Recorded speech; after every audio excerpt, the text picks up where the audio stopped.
I feel like many are going to call me crazy, and to be honest, I've just accepted that fate. Because at the end of the day, even with what I'm thinking, I feel like I'm trying to convince myself otherwise. But I think what I'm about to say makes sense. And I don't say this often, especially for these isekai anime. When you actually look at the number of big shows, I'm talking Tensura, Overlord, you're getting into the big names that are like massive fandoms. Production committee's gonna prioritize them for more. You don't often see shows like Loner Life in Another World get multiple seasons because even though they'll probably get a couple, I mean it's not the big hot ticket item, right?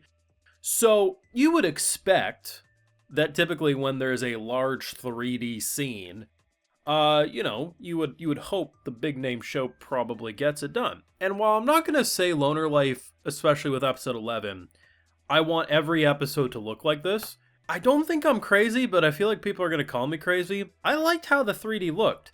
My brain recognizes it ain't 2D, and sometimes the movements I'm like, that feels wrong, but it also feels right all at the same time. And I'm usually pretty good with explaining like my thought process, but I think it really just comes down to the art direction, but it's hard to really put into words. A number of times I'm like, damn, it technically is wrong.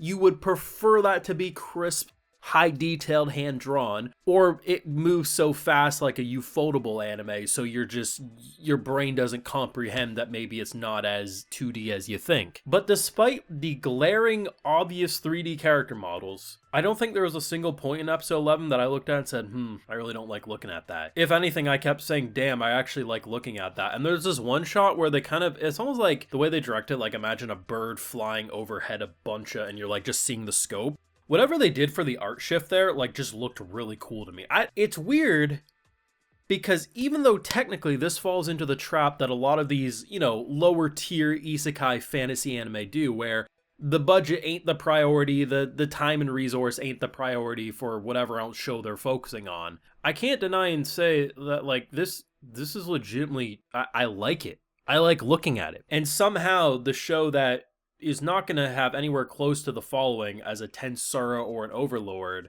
I legitimately think found a way to have such a distinct art style that makes 3D kind of look better than even in those shows. Not overall, but if you look at how they would handle that scene, yeah, I ain't gonna lie, I think this show probably did it better. I got full live reactions over on Patreon if you want to see my full and thought to any of this Loner Life in Another goodness over there exclusively. And I think really the best way to put this show, it's like the most solid 6 out of 10 show.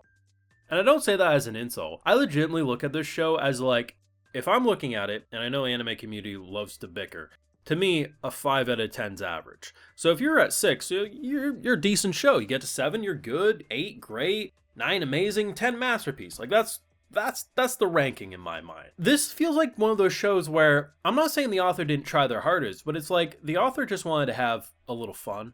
Like, make a good show, like a good book, but not try to be the next One Piece, reincarnated as slime. Just have a good, fun time. And that's what I have with this show. And I wouldn't only watch shows like this, but when I look at some of what I would actually call, like, enjoyable trash, I don't look at this show as. Like, did they handle the big, rumbling level threat pretty easily? Yeah.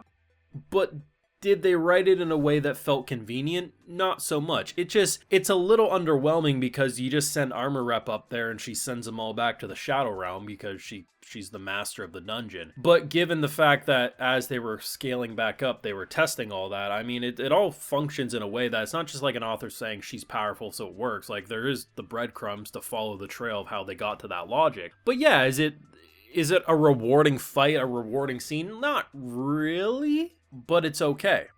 Because I feel like this show has been pretty confident in the fact that it's a loner who's going to chill with a bunch of friends going through life. And honestly, I like the idea of gotta catch 'em all companions, and I think it works. I really do. I've had comments, like, I haven't said exactly this to shows, but I've had similar kind of thought process to certain shows. And some people will get their panties in a twist and they'll act like, oh, you're just trying to like, no.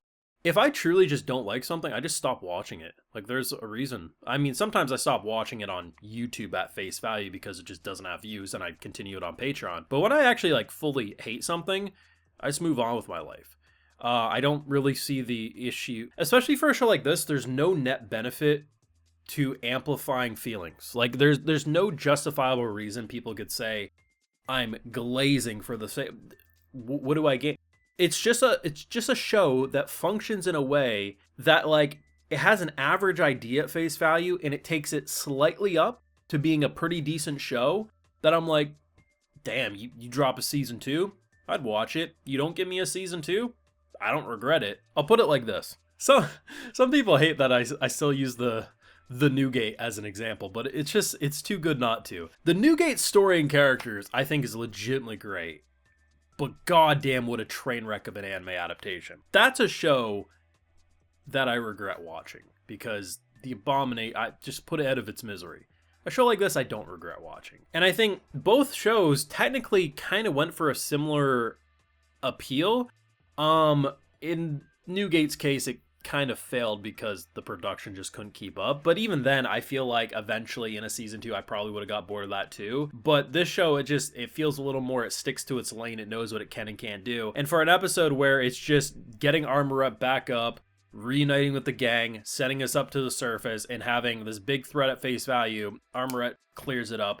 Is it underwhelming? Technically, but given how they laid out the explanation, it just kind of works. And despite having an obnoxious amount of 3D, if anything, I wasn't like, ew, it's 3D. I was more like,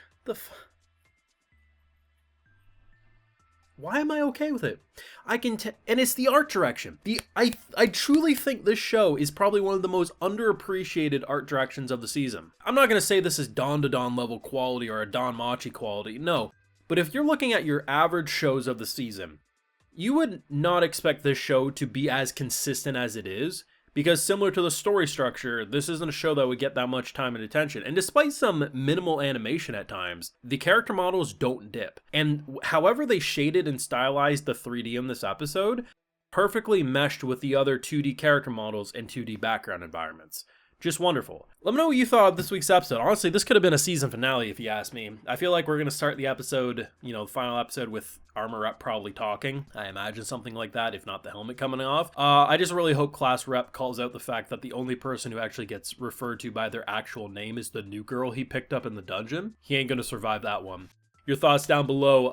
Let me know your thoughts and feelings, especially. Do you agree with me about the 3D? I expect most people won't. They'll just say, ooh, 3D, but screw it, I liked it. Your thoughts, leave a like if you enjoyed, subscribe if you're new around here, of course, ring that bell, and like I mentioned, full live reactions over on Patreon, and hey, while you're over there, I'll also give you a video shout out. Alright, so today we got Marshmallow God, David DTM, Shadow, Sophia Yao, Jonathan Shelton, Frozen, Jinsis, Frank Stendel, David Walker, and we also have Y. So I appreciate the support, everyone. Please take care. You all have a good one.